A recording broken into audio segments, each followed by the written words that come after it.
దేవుడు మిషనరీలను ఏర్పాటు చేసుకొని మన భారతదేశానికి పంపించినందుకు దేవునికి ఎంతో వందనాలు చెల్లిస్తున్నాం.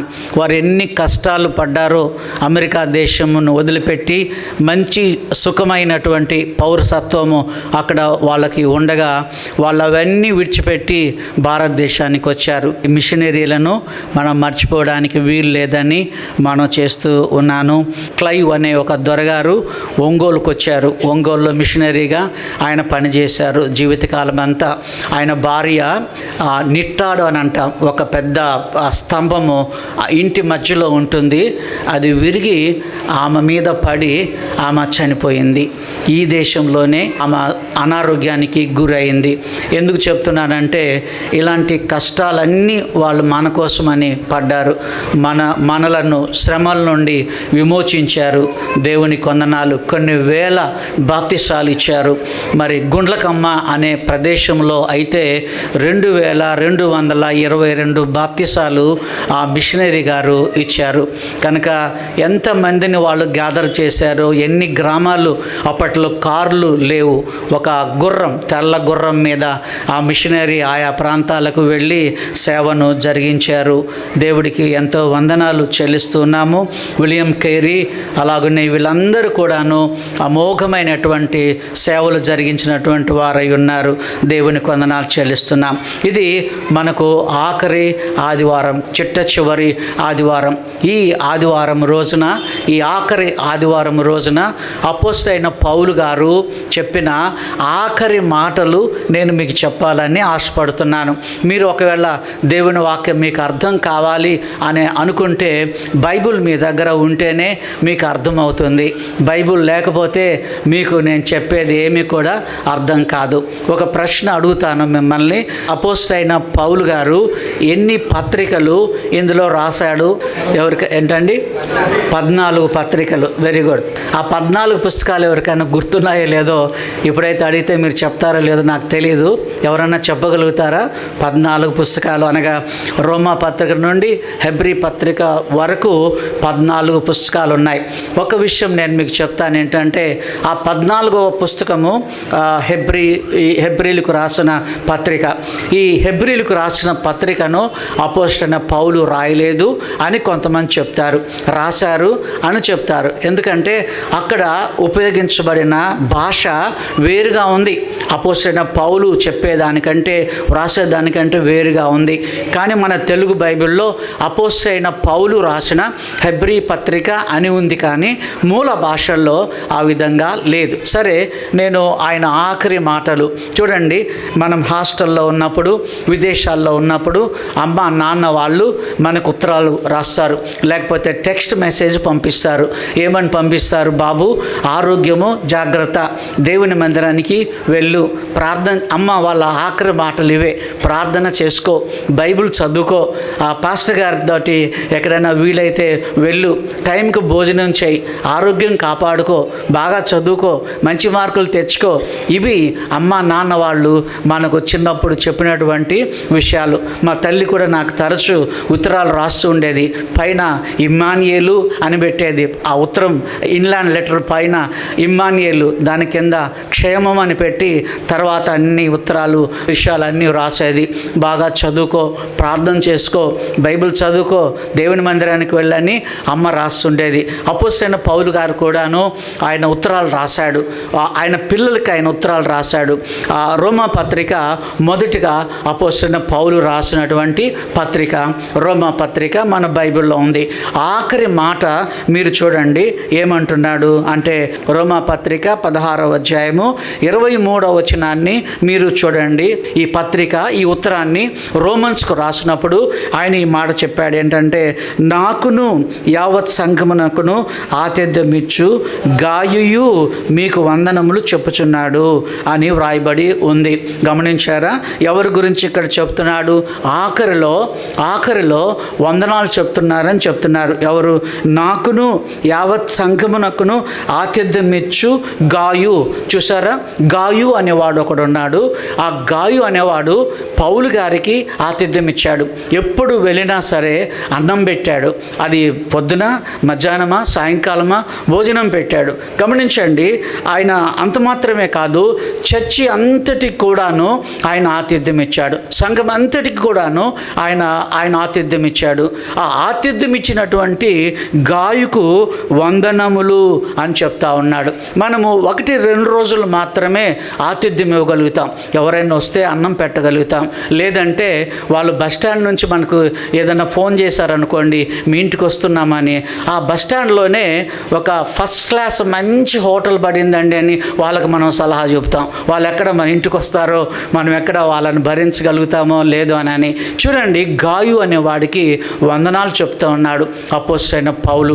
చాలామంది దేవుని పిల్లలు మరి వారి గ్రామాలలో ఉన్నప్పుడు ఎవరైనా సేవకులు వస్తే మీరు పలానా వాళ్ళ ఇంటికి వెళ్ళండి అని పంపిస్తూ ఉంటాం. ఎందుకంటే వాళ్ళైతేనే చేయగలుగుతారు. నేను ఒకసారి వనస్థలిపురంలో దిగిపోయాను. నేను హైతనగర్కి వెళ్ళాలి. బస్సులు ఏమి కూడా లేవు. హైతనగర్ వనస్థలిపురం నుండి నేను హైతనగర్కి నడుచుకుంటూనే వెళ్ళాలి. అర్ధరాత్రి అయిపోయింది. నా ఫ్రెండ్ ఒక ఆయన కనపడ్డాడు, సాధు సుందర్ సింగ్ అని నా స్నేహితుడు ఒక ఆయన కనపడ్డాడు. నన్ను చూశాడు బస్ స్టాండ్లో. చూసి, పాస్టర్ గారు మీరు ఎలా వెళ్తారు హైతనగర్ నడుచుకుంటా? ఆయన అన్నాడు, ఇదిగో ఇక్కడ దగ్గరలోనే, వనస్థలిపురం దగ్గరలోనే, రోడ్డు దగ్గరలోనే నా ఫ్రెండ్ ఒక ఆయన ఉన్నాడు. ఆయన దగ్గర స్కూటీ ఉంది.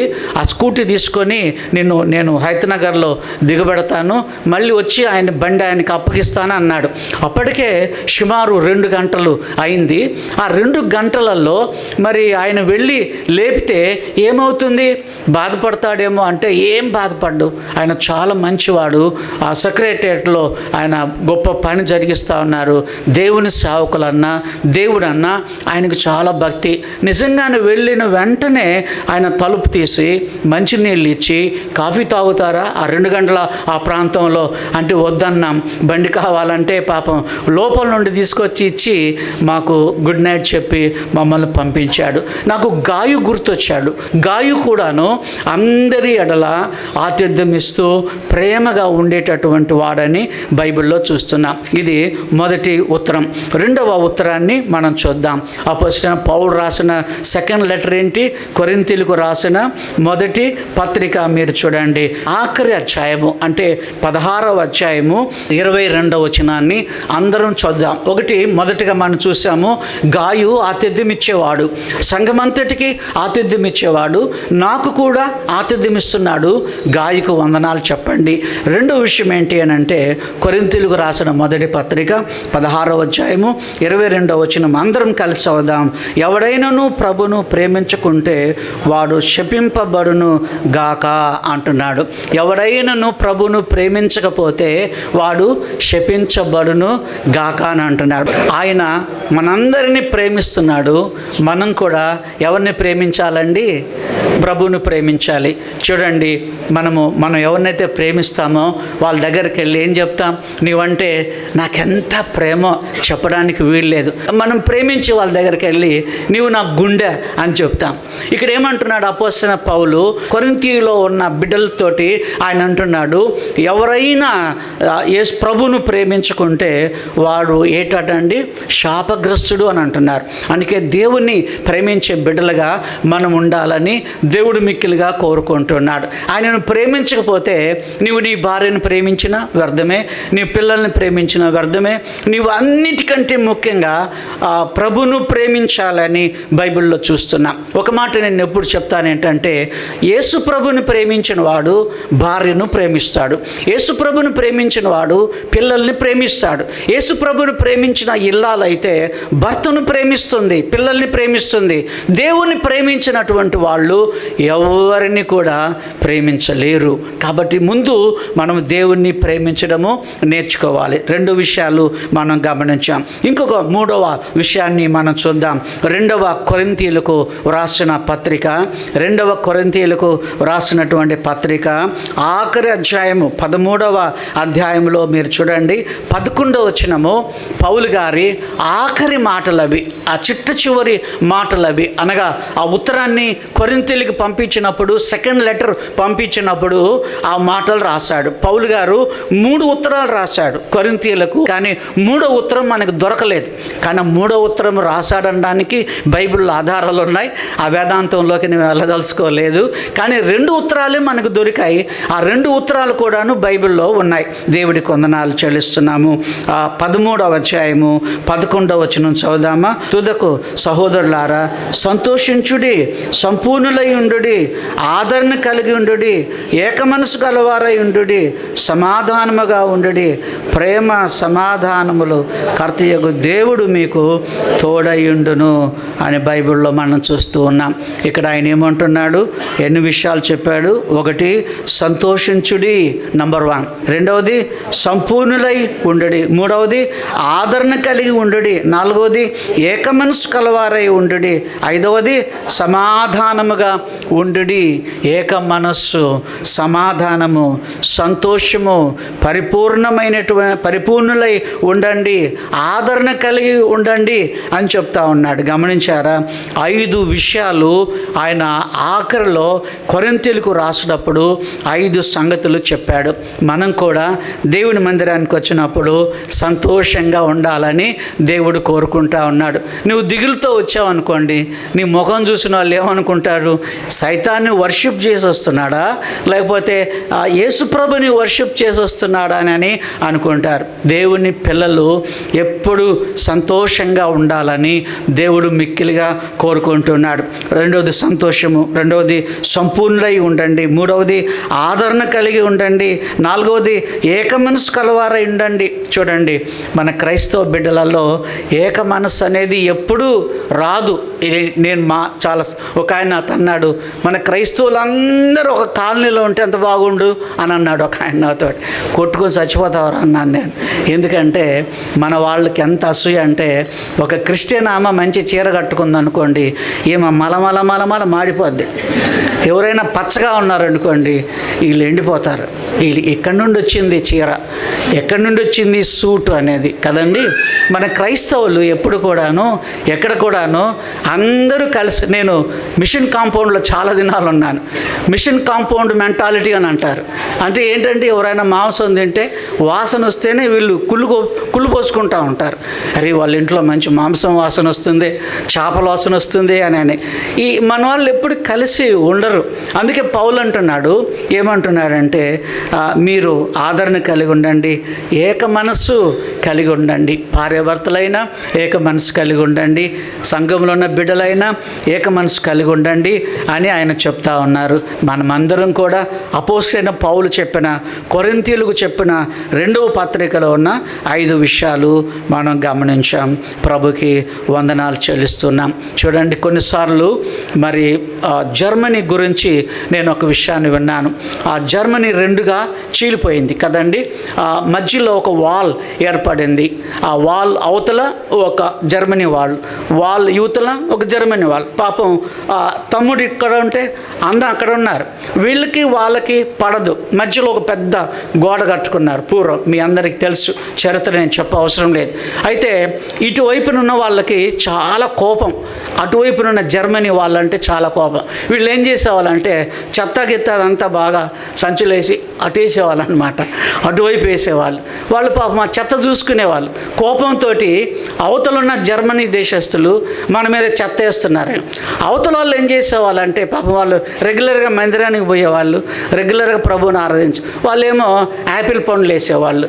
ఒకరోజు వీళ్ళు ఎవరో కలుసుకొని అన్నారట, అరే మేము చెత్త వేస్తుంటే మీరేంటి మా మీద యాపిల్ పండ్లు వేస్తున్నారంటే, మా దగ్గర ఉంది పండ్లు, మీ దగ్గర ఉంది మళ్ళీ చెప్పండి చెత్త. నీ దగ్గర ఏముంది? చెత్త ఉందా లేకపోతే పండ్లు ఉన్నాయా? మన ప్రియుల మీద చెత్త వేస్తున్నామా పండ్లు వేస్తున్నామా? ప్రేమతో ఆలోచన చేయండి. వాళ్ళు సిగ్గు తెచ్చుకున్నారు, చెత్త వేయడము మానివేశారు. దేవుడికి వందనాలు చెల్లిస్తున్నాం. ఇంకొక విషయాన్ని చూద్దాం. తర్వాత గలతీయులకు రాసిన పత్రికలో అపోస్తలుడైన పౌలు చివరి మాటలు నేను మీకు తెలియపరుస్తూ ఉన్నాను. గలతీ 6వ అధ్యాయము 17వ వచనాన్ని చూడండి. గలతీ 6:17 చూడండి. నేను యేసు యొక్క ముద్రలు నా శరీరమందు ధరించి ఉన్నాను. అవును, పౌలు అంటున్నాడు, యేసు ప్రభు యొక్క ముద్రలు నా శరీరం అందు ఉన్నాయి. నన్ను ఇక మీరు శ్రమ పెట్టొద్దండి, చాలా నొప్పులు ఉన్నాయి, నన్ను ఇంకా మీరు కష్టపెట్టొద్దు అంటున్నాడు. ఏంటి ముద్రలు అని అంటే, ఆయన చాలా పర్యాయములు, ఒకటి తక్కువ 40 దెబ్బలు తిన్నాడు. ఆయన శ్రమలు అనుభవించాడు, కష్టము అనుభవించారు. ఆయనను కొట్టారు, ఆయనను తిట్టారు.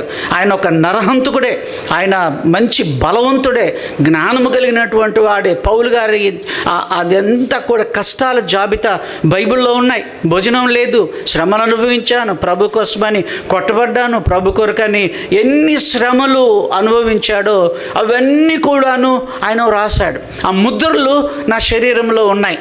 అంటే చూడండి, మరి గాయాలు అనేవి మనం చనిపోయేదాకా ఉంటాయి. ఇది ఇక్కడ ఏదైనా ఒక గాయమైంది అనుకోండి, చనిపోయేదాకా గాయం ఉంటుంది, దాన్ని గుర్తు చేసుకుంటాం కొన్నిసార్లు. గాయాలు మానిపోవు.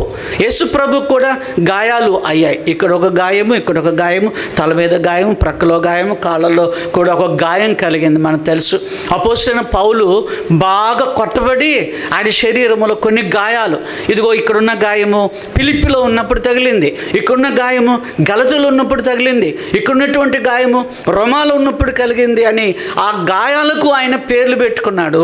అందుకే ఆయన ఏమంటున్నాడంటే, ఓ గలతీయులారా, నా శరీరంలో ఇప్పటికే చాలా కష్టాలు ఉన్నాయి, ఇప్పటికీ చాలా గాయాలు ఉన్నాయి, మళ్ళీ మీరు నన్ను కొట్టొద్దు, మళ్ళీ నన్ను మీరు తిట్టొద్దు. నేను యేసు యొక్క ముద్రలు నా శరీరమందు ధరించి ఉన్నాను అని అంటున్నాడు. చూడండి, ఇక్కడున్న మన అందరం కూడాను, ఒక్కోసారి నాకు కూడా, నేను ఎప్పుడైనా ప్రభు కోసమని కొట్టబడ్డానా? ఎవరైనా జీసస్ కోసమని నన్ను కొట్టారా? నేను ఎప్పుడు ఈ ప్రశ్న వేసుకుంటాను. ఎక్కడైనా యేసు ప్రభు కోసమని ఒక గాయం ఉందా? నేను ఒకసారి కొండ మీద జారి కింద పడ్డాను. కింద పడితే ఈ కాలుకి చాలా గాయాలు ఉన్నాయి, ఇప్పటికి కూడా ఉన్నాయి గాయాలు. అప్పుడప్పుడు మా మనవరాండ్రు నా దగ్గర కూర్చున్నప్పుడు, తాత ఈ గాయమైంది, ఈ గాయమైంది అంటే ఆ హిస్టరీ అంతా చెప్తాను నేను. కానీ యేసు కోసమని మనం గాయపరచబడ్డామా? సువార్త సేవకు వెళ్ళమంటే మనం ఏమనుకో, అక్కడ అద్దాలు బగలు కొట్టేస్తున్నారట, కార్లు బగలు కొడుతున్నారట, పోలీస్ స్టేషన్కి మనం వెళ్ళాల్సిందే. ఎందుకు అని అంటే, ప్రభు అన్నాడు, కష్టమైనా నష్టమైనా సరే మీరు వెళ్ళాలి. పోయిన వారం నేను రాజు వీరపురం గారిని పంపించాను. మెట్టు అబ్దుల్లాపూర్ మెట్టు దగ్గర ఇంకొక బ్రదర్ కూడా వెళ్ళారు, ఆయన భార్య, ఆయన ఇద్దరు కూడా వెళ్ళారు. చాలా దూరం నుండి వచ్చి రాజుని తీసుకొని సువార్త సేవ కొరకు వెళ్ళారు. పర్వాలేదు, దేవుడి కోసం మనం ఒక చెంపదెబ్బ తిన్నా పర్లేదు. ప్రభు దగ్గరకు పోయినప్పుడు, ప్రభు నీ కోసం అని, ఇదిగో ఈ గాయం ప్రభు, నేను అబ్దుల్లాపూర్ మెట్టు వెళ్ళినప్పుడు నన్ను కొట్టారు ప్రభు, ఇదిగో ఈ గాయం.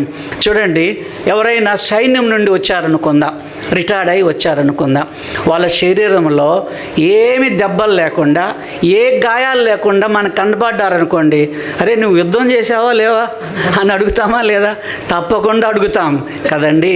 ప్రియమైన దేవుని బిడ్డలారా, ఒకసారి ఒక సైనికుడట ఇలా డాక్టర్ దగ్గరికి వెళ్ళి పడుకున్నాడు. డాక్టర్ గారి షర్ట్ అంతా తీసి చూస్తూ ఉన్నాడు. ఏమండి అంటే, శరీరంలో గాయాలు ఉన్నాయి, ఆ గాయాలకు ట్రీట్మెంట్ ఇవ్వాలి డాక్టర్ గారు. పడుకోబెట్టి, ఎక్కడ గాయమైందంటే పలానా పర్వతం మీద నన్ను కొట్టారు అంటున్నాడు ఆ సైనికుడు. నేను అది అడగడం లేదయ్యా, ఒంటిలో ఎక్కడ తగిలే గాయము, భుజం మీదనా, వీపు మీదనా, కాళ్ళక, చేతులక, ఎక్కడ తగిలాయని. చూడండి, ఆ సైనికుడికి అక్కడెక్కడో తగిలిన గాయాలు గుర్తున్నాయి. ఇక్కడ అంటున్నాడు అపోస్తలుడైన పౌలు, నా శరీరంలో చాలా గాయాలు ఉన్నాయి. నేను ప్రభు దగ్గర వెళ్ళాక, ప్రభువా ఈ గాయము ఫలానా సందర్భంలో, ఈ గాయము ఫలానా సందర్భంలో, ఈ గాయము ఫలానా ఊరిలో అన్ని జనులు నన్ను కొట్టారు, పరిశీలు కొట్టారు, నన్ను తిట్టారు, సద్దుకాయలు అని చెప్పుకుంటాను అని ఆయన అంటున్నాడు. నన్ను మీరు గాయపరచొద్దు. దేవుని సేవకులను ఎప్పుడు కూడా మనం గాయపరచకూడదని మనం నేర్చుకుంటూ ఉన్నాము. దేవుడికి వందనాలు. ఎఫ్ఎస్సి పత్రికలోకి వెళ్ళిపోదాం.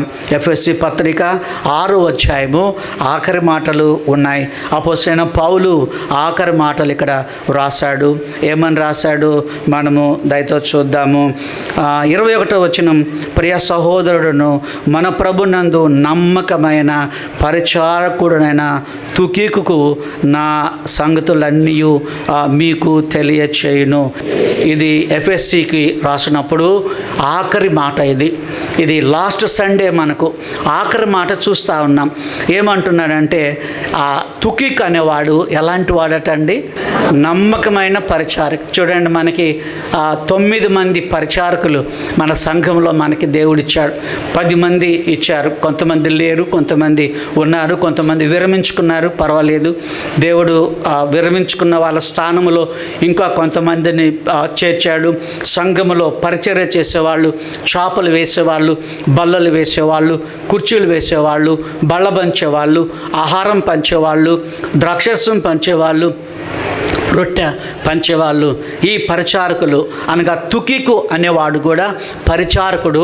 అపోస్తలుడైన పౌలు ఆ తుకీకు అనేవాడికి ఒక సర్టిఫికేట్ ఇచ్చాడు. ఆ సర్టిఫికేట్ ఏంటి అని అంటే నమ్మకమైన. మళ్ళీ చెప్దామండి, నమ్మకమైన. దేవుని సంఘంలో మనము నమ్మకమైన బిడ్డలంగా మనము ఉన్నామా? ఒకసారి ఆలోచన చేద్దాం. నమ్మకంగా పని చేస్తూ ఉన్నామా? ఎవరు చూసినా చూడకపోయినా నమ్మకంగా పని జరిగిస్తూ ఉన్నామా? దేవుడు ఆ క్వైర్ నీకు అప్పగిస్తే నమ్మకంగా, పరిచారకుడికి అయితే నమ్మకంగా, కానుకలు పట్టేవాడు అయితే నమ్మకంగా ఉండాలని దేవుడు కోరుతున్నాడు. కాపరు అయితే నమ్మకంగా, సువార్థకుడు అయితే నమ్మకంగా ఉండమని ఆయన చెప్తా ఉన్నాడు. నమ్మకస్తులను దేవుడు ప్రేమిస్తున్నాడు.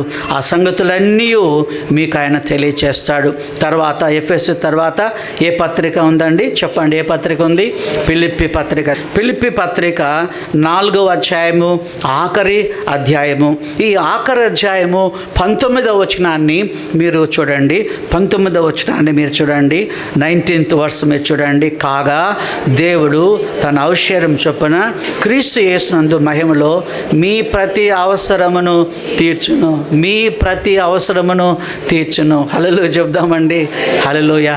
ఇక్కడున్న మనందరి అవసరాలను మీ ప్రతి అనే మాట చూడండి, ఎవ్రీ అనే మాట ఉంది. ప్రతి అవసరాన్ని ఆయన తీరుస్తానంటున్నాడు. అనారోగ్యమా అది నేను బాగు చేస్తాను. ఆర్థిక ఇబ్బందులా అవి నేను బాగు చేస్తాను. ఒకసారి మన ముఖ్యమంత్రి గారు క్రిస్మస్ సందర్భంగా రెవరెండ్ శామ్యుల్ గారిని, నన్ను ఇంకా కొంతమందిని పిలిస్తే వారి దగ్గర కూర్చొని గుర్తు చేసుకున్నాను.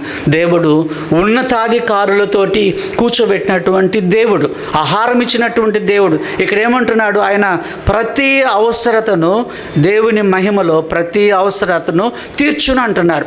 ఉద్యోగలేమిలో ఉన్నామా? దేవుడు ఉద్యోగం ఇస్తానంటున్నాడు. ఫీజు లేకుండా ఉన్నావా? దేవుడు ఫీజు ఇస్తానని చెప్తున్నాడు. అనారోగ్యంగా ఉన్నారా?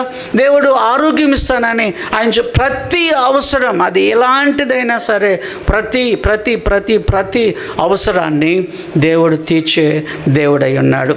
దేవుని వందనాలు. హల్లెలూయా చెప్దామండి. హల్లెలూయా. తర్వాత ఫిలిప్పీ తర్వాత ఏ పత్రిక ఉందండి? కొలస్సీలకు రాసిన పత్రిక ఉంది. 7వ పత్రిక ఇది, 7th లెటర్ ఇది.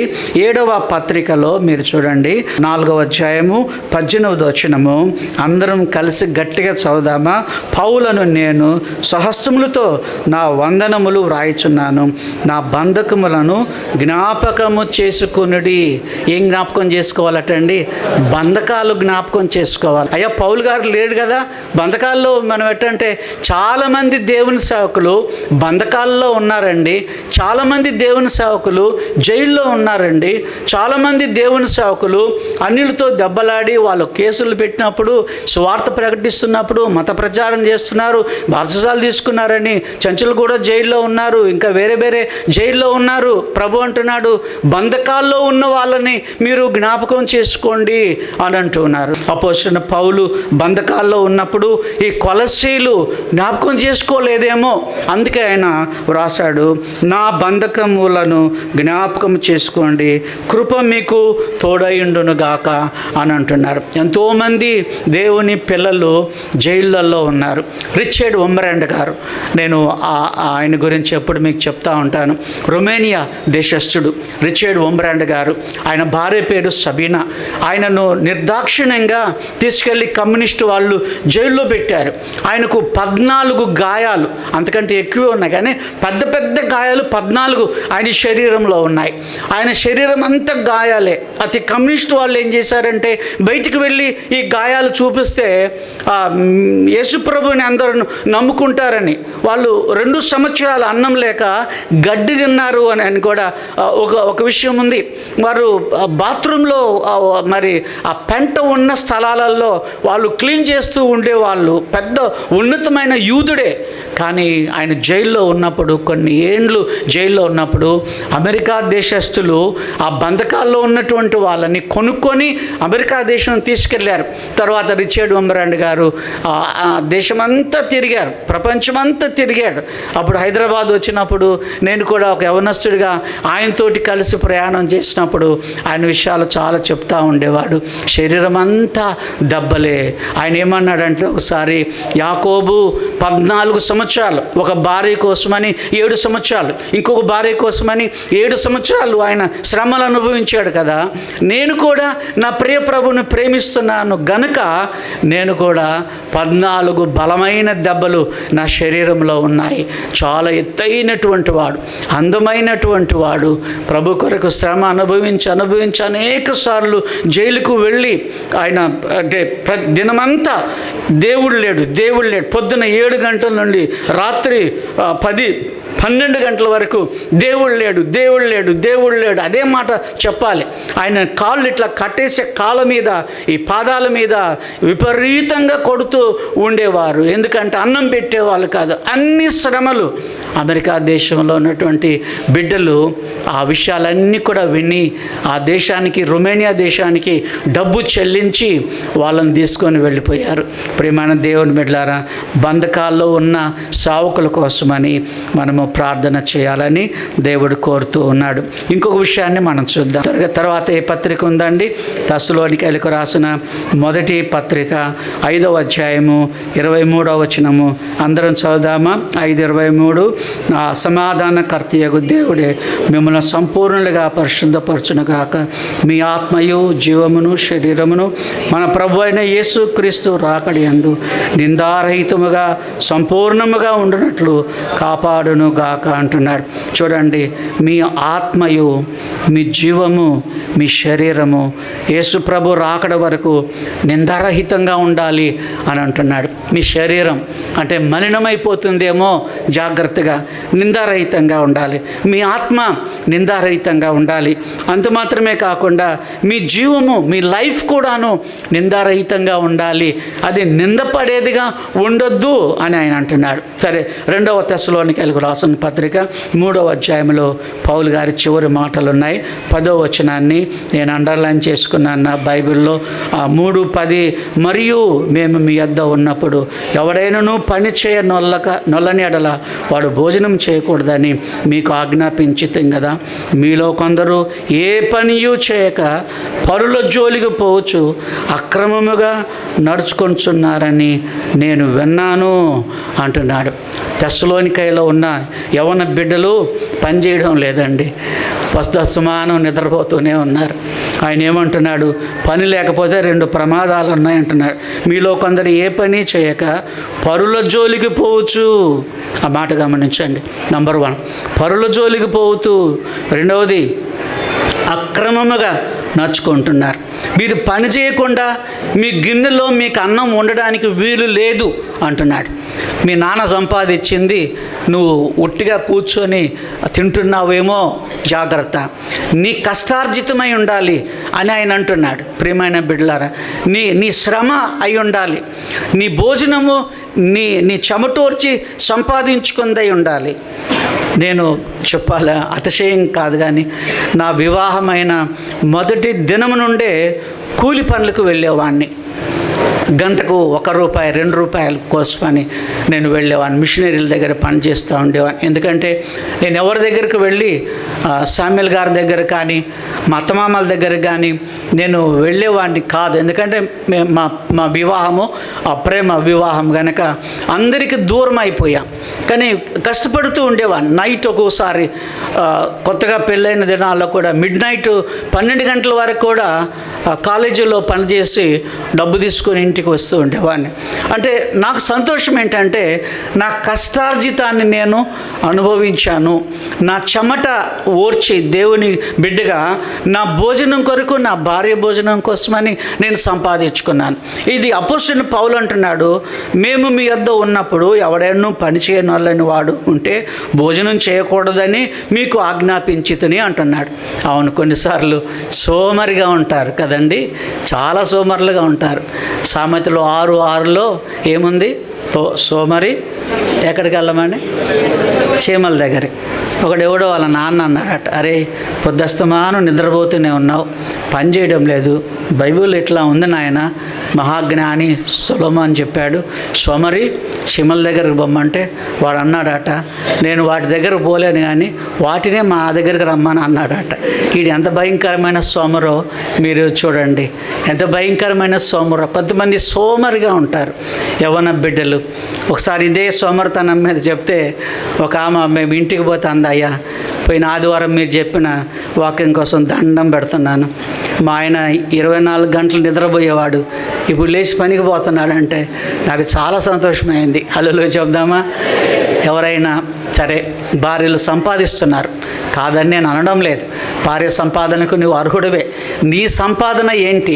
మా నాన్న ఎప్పుడు చెప్పేవాడు, ఆడవాళ్ళ ఆదాయం మీద బతకూడదని అని చెప్పేవాడు. నాన్నగారు అంత రోషంగా ఉండేవాడు. స్త్రీల ఆదాయం మీద బ్రతకొద్దు అని అన్నవాడు. నీ ఆదాయం ఏంటి? నీ శ్రమ ఏంటి? నీ కష్టం ఏంటి? అది మనం జ్ఞాపకం ఉంచుకోవాలి. కొంతమంది అయితే చిన్నతనం నుండే పనికి అలవాటు పడినటువంటి బిడ్డల్ని మనం చూస్తాం. కొంతమంది ఎవరు అంటున్నారు ఈ మధ్య, మావాడు కష్టపడి పని చేయడు కానీ కష్టపడి భోంచేస్తాడు అంటున్నాడు.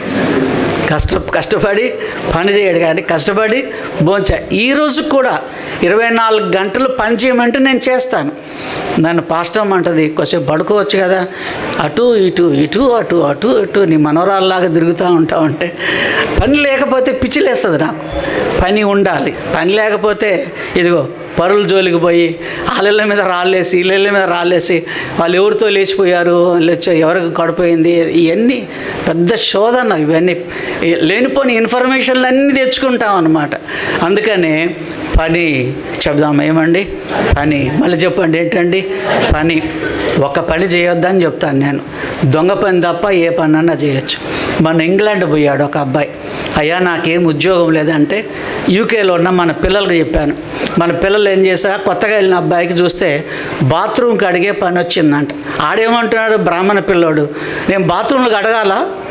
నేను అన్నాను, అమెరికా దేశంలో నా బాత్రూమ్ క్లీన్ చేయడానికి BMW కారులో వచ్చాడు ఒక స్కావెంజర్ లాంటి వ్యక్తి వస్తే, నేను ఆయనకి ఆదేమో అనుకొని సార్ రండి ఏదో సార్ అని మాట్లాడుతున్నాను. వాడు బాత్రూమ్ కడగడానికి వచ్చాడు. కారు చూస్తే BMW కారు, అంటే 50-60 లక్షల రూపాయల ఖరీదు ఉంటుంది. కానీ విదేశాల్లో మనం ఏ పనైనా చేయడానికి సిగ్గుపడడానికి లేకపోతే మనకి సరైన భోజనము ఉండదు. మన వాళ్ళు సాఫ్ట్వేర్ ఇంజనీర్లు అయ్యి ఉండి అక్కడికి పోయి పెట్రోల్ బంకులో గ్యాస్ స్టేషన్లో పనిచేస్తారు, చిన్న పనులు చేస్తారు. అంటే ఆరంభంలో పని చేయకపోతే ఏది ఉండదు. కానీ నేను వెళ్ళినప్పుడు దేవుడు మంచి అన్ని సౌకర్యాలు ఇచ్చాడు. నేను బయట ఎక్కడ పని చేయలేదు కానీ దేవుని పనే చేస్తూ వచ్చాను. ఇక్కడ అంటున్నాడు, మేము మీ వద్ద ఉన్నప్పుడు ఎవడైనా పని చేయని వాళ్ళని అట్లా వాడు భోజనం చేయకూడదని మీకు ఆజ్ఞాపించుతుంది కదా. మీలో కొందరు ఏ పని చేయక పరుల జోలికి పోవచ్చు, అక్రమముగా నడుచుకుంటున్నారని నేను విన్నాను. అలాంటిది మళ్ళీ నేను వినొద్దు అని అంటున్నాడు. ఆ తర్వాత ఏం పత్రిక ఉందండి? తిమోతి మొదటి పత్రిక 6వ అధ్యాయం చూడండి. 6వ అధ్యాయము 19వ వచనం ఆఖరిలో చూడండి. 19 ఆఖరిలో, తమ ధనములో ఇతరులకు పాలుచ్చువారినై ఉండవలనని వారికి ఆజ్ఞాపించుచు ఉన్నాను. నీ ధనములో ఇతరులకు పాలుండాలని ఆయన చెప్తా ఉన్నాడు. దేవుడి సంవత్సరం మనకి ధనం ఇచ్చాడు. ప్రార్థన చేశాం, ప్రభువా 2 జీతాలు ఇవ్వాలి మా సేవకులకి, మా దగ్గర పనిచేసే వాళ్ళకి 2 శాలరీస్ ఇవ్వాలి. అంత మాత్రమే కాదు, దుప్పట్లు పంచాలి. అంత మాత్రమే కాదు, చీరలు పంచాలి. అంత మాత్రమే కాదు, నిరుపేద వాళ్ళకు మేము సహాయం చేయాలి, కష్టములు ఉన్న వాళ్ళకి డబ్బులు ఇవ్వాలి, విధవరాండ్రికి డబ్బులు ఇవ్వాలి. అన్ని చాలా ఖర్చులన్నీ మేము కూర్చొని అన్నీ రాసుకున్నాం. అంత బడ్జెట్ మన దగ్గర లేదు. కానీ మీలో కొంతమంది ఏం చేశారు అని అంటే, మీకున్న ధనములో పాలువారై ఉండడానికి తమ ధనములో ఇతరులకు పాలుచ్చువారనై ఉండవాలని వారికి ఆజ్ఞాపించుచున్నాము. మార్తమ్మ అనే ఒక ఆమె పెద్ద ఆవిడ పాటలు పాడుతూ ఉంది. మీరు చూసారో లేదో, అమ్మ పాపం చాలా వయోవృద్ధురాలు. ఆమె నిన్న పాస్టమ్మ గారికి ఫోన్ చేసి మాట్లాడుతుంది, అమ్మ మీరు పంపించిన బట్టల కొరకు డబ్బు కొరకు వందనాలు, మీ మేలు నా జీవితంలో నేను ఎప్పుడూ మర్చిపోలేను అని చెప్తా ఉంది పెద్ద ఆవిడ. ఎందుకు ఆ మాట చెప్పింది? మన ధనములో వాళ్ళకి పాలు ఇచ్చాము కాబట్టి ఎప్పుడు నేను ప్రకటన చేసినా మీరు డబ్బు ఇవ్వడము, నేను వాళ్ళకి పంపించడము, ఇవన్నీ జరుగుతూనే ఉన్నాయి. ఛత్తీస్గఢ్లో ఉన్న వాళ్ళకైతే ఒక బస్తా నిండా బట్టలు వేసి పంపించాం. ఇతరుల వేరే సేవకులకు కూడాను మన దగ్గర ఉన్న కొత్త బట్టలు అవన్నీ వేసి వాళ్ళకి ఒక బస్తా నిండా వాళ్ళకి పంపించాం. వాళ్ళు ఫొటోస్ తీసుకొని పంపించారు. దేవుడికి వందనాలు, మహిమ. నీ దగ్గర డబ్బు ఉంది, అది ఇతరులకు పాలు ఇవ్వడానికని దేవుడు ఏర్పాటు చేసిన ధనం. కొంతమంది గుప్పిలి ఇట్లా పెట్టుకొని ఉంటారు. ప్రభు అంటున్నాడు, ఇలా తెరవమంటున్నాడు, నా కోసమని మీరు తెరవండి అని అంటున్నారు. సరే, ఇంకో మాట చూద్దాం. తిమోతి పత్రిక తర్వాత ఇంకో పత్రిక, 2వ తిమోతి పత్రిక ఆఖరి అధ్యాయము 4వ అధ్యాయము 21వ వచనం అందరం కలిసి చదువుదామా? 21వ వచనం 4:21. శీతాకాలము రాకమునుపు నీ వచ్చుటకు ప్రయత్నము చేయము. శీతాకాలము రాక పూర్వము నువ్వు రావడానికి ప్రయత్నం చేయి. శీతాకాలము సమీపంలో ఉంది అంటున్నాడు, నువ్వు రావడానికి ప్రయత్నం చేయి అంటున్నాడు. గమనించారా? ఇది ఏ పాఠం నేర్పుతా ఉంది నీకు నాకు? 25వ సంవత్సరము రాబోతుంది. 25లో మనం ప్రవేశించబోతున్నాం. ఏమో ఈలోగా మనం ప్రభు దగ్గరికి వెళ్ళాలేమో, రెడీగా ఉండండి అని ఆయన చెప్తా ఉన్నాడు. సిద్ధంగా ఉండండి అని చెప్తున్నాడు. శీతాకాలము రాబోతుంది, నా దగ్గర రావడానికి నువ్వు రెడీగా ఉండు. పరలోకానికి నేను పిలిస్తే నువ్వు రెడీగా ఉండమని ఆయన మనలందరినీ హెచ్చరిక చేస్తూ ఉన్నాడు. ఆ మధ్యకాలంలో నా ఫ్రెండ్కి మంచి జాబ్ వచ్చింది. వాళ్ళ అమ్మంటే వాడికి చాలా ఇష్టము. జీతం తీసుకొని 2 బంగారు గాజులు కొనుక్కొని స్పీడ్గా అమ్మకిద్దామని వెళ్తూ ఉన్నాడు. ఒక బురదలో స్కిడ్ అయ్యి బండి ఆ బురదలో పడి చనిపోయాడు. పోలీసు వాళ్ళు ఆయన బయట తీస్తే జేబులో 2 గాజులు ఉన్నాయి. వాళ్ళ అమ్మకి ఫోన్ చేశారు, అమ్మ బాబు చనిపోయాడు, 2 గాజులు ఉన్నాయంటే, అయ్యా ఈరోజు శాలరీ తీసుకున్న తర్వాత నాకు గాజులు తీసుకొస్తానని చెప్పాడు, బాబు చనిపోయాడు. ఆ తల్లి ఏడ్చింది. ఆ గాజులు దగ్గర పెట్టుకొని ఆ అబ్బాయి చచ్చిపోతాడని ఎవరన్నా అనుకున్నారా? అమ్మకు తొడిగించాలని ఆశ వాడిలో ఉండింది. బురదలో పడ్డాడు, స్కిడ్ అయిపోయింది, చనిపోయాడు. అందుకే ప్రభు అంటున్నాడు, శీతాకాలము సమీపిస్తూ ఉంది, మీరు మారు మనసు పొందండి, బాప్సం పొందండి, నేను పిలిచినప్పుడు రావడానికి మీరు రెడీగా ఉండండి. తీతు పత్రికలోకి వెళ్ళిపోదాం. చివరకు వచ్చేసాం. తీతు పత్రిక 3వ అధ్యాయము 14వ వచనం చూడండి. 14వ వచనం 3:14 చదువుదామా? మనవారును నిష్ఫలులను కాకుండా నిమిత్తము అవసరమును బట్టి సమయోచితముగా సత్క్రియలను శ్రద్ధగా చేయుటకు నేర్చుకొనుడి. ఏం చేయాలట అండి? సత్క్రియలంటే మంచి క్రియలు చేయడానికి మీరు సిద్ధంగా ఉండండి అంటున్నారు. సత్క్రియలు, చెడ్డ క్రియలు కాదండి, సత్క్రియలు, మంచి క్రియలు చేయండి, మంచి పనులు చేయండి. మంచి పనులన్నీ చేసినవన్నీ మీరు రాసుకోండి. దాని ద్వారా దేవునికి మహిమ. మంచి కార్యాలు చేస్తే పరలోకానికి మనం వెళ్ళమండి, కానీ మంచి కార్యాల ద్వారా దేవునికి మహిమ కలుగుతుంది అని ఆయన అంటున్నాడు. సరే, ఫిలోమోను పత్రికలో చూడండి 13వ ఆఖరి మాట ఒకే అధ్యాయం ఉంది, 20వ వచనం చూడండి. అవును సహోదరుడా, ప్రభునందు నీ వలన నాకు ఆనందము కలుగనిమ్ము.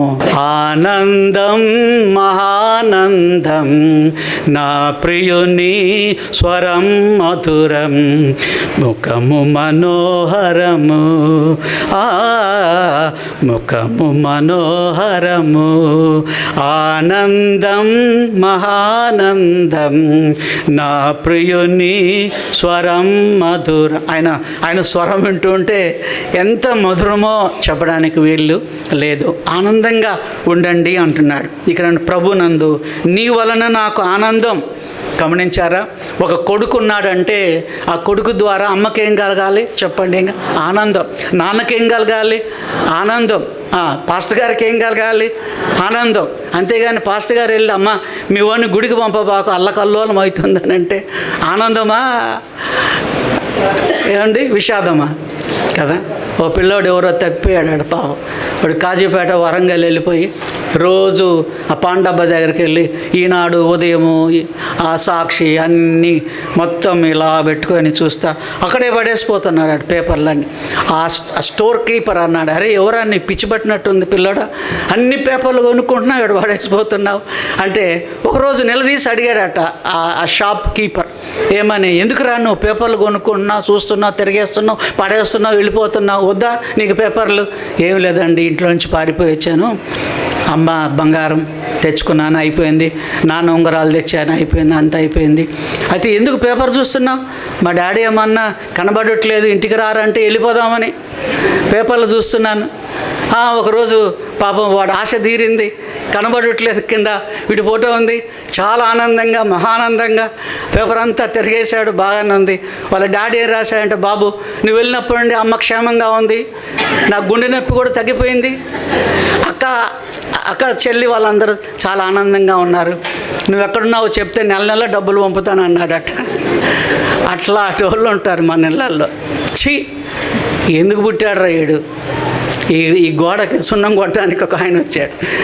ఆయన వస్తే లాస్ట్లో అయిపోయాక డబ్బులు ఇస్తున్నాను నేను. అయ్యా డబ్బులు వద్దు నాకు అన్నాడు. అరే డబ్బులు అయిపోతే నీ భార్య పిల్లలకి బియ్యం కావాలి కదా, తీసుకో. లేదయ్యా నాకు డబ్బేం వద్దు, నేను క్రిస్టియన్ బిలీవర్, నేను ప్రార్థన చేయి. సరే ఏమని ప్రార్థన చేయాలా? నా కొడుకు చచ్చిపోయేటట్టుగా ప్రార్థన చేయమన్నాడు. అరే ఇది ఎక్కడ విచిత్రమైన ప్రార్థన, ఎవడు ఇట్లా నన్ను అడగలేదు, ఎందుకు అని నేను అడిగాను. అయ్యా వాడు సిలిండర్ అమ్మేశాడు, స్టవ్ అమ్మేశాడు, కిటికీ బీక్కపోయి అమ్మేశాడు, రేపొద్దున్న నన్ను నమ్ముతాడేమో అన్న భయంగా ఉంది. నేను అన్నట్టు ప్రార్థన చేయొద్దు మనం, వాడు మారు మనసు పొందాలని. మీరు నమ్మండి, ఒక 6 months తర్వాత ఆ డాడీ పిఎన్టీ కాలనీలా నడుచుకుంటూ వెళ్తున్నాడు, కారు ఆపి ఆయన పలకరించాను, అబ్బాయి ఎలా ఉన్నాడు? అయ్యో వాడు చర్చికి వెళ్తున్నాడు అట సిటీలో, హల్లెలూయా చెబుదామండి, హల్లెలూయా. నువ్వేమో చచ్చిపోవాలన్నావు కదా, వాడు నరకానికి వెళ్ళేవాడు, ఇప్పుడు ఎక్కడికి వెళ్తాడు వాడు? అట్లాంటి పిల్లలు ఉంటారు కొంతమంది.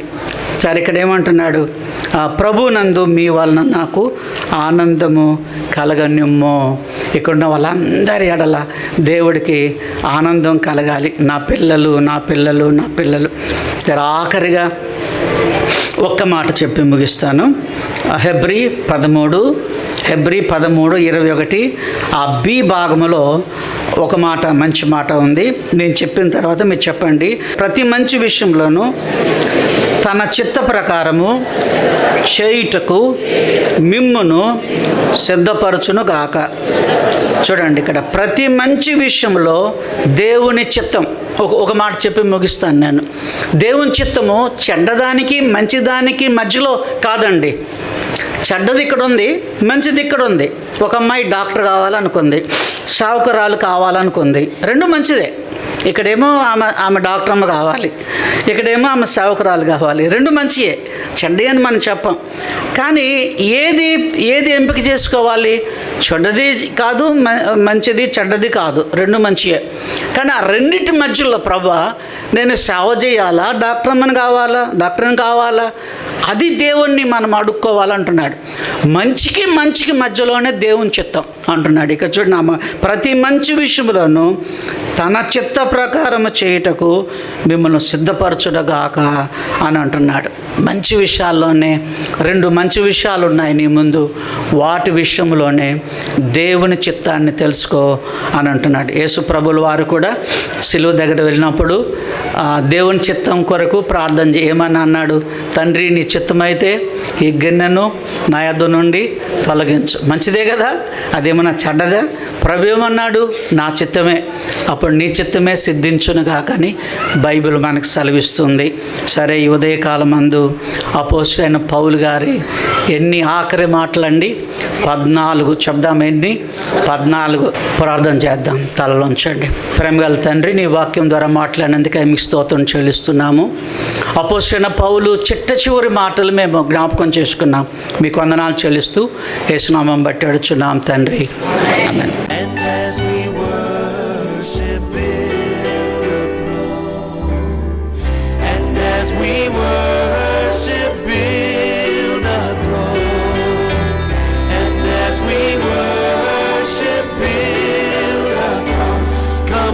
Jesus, and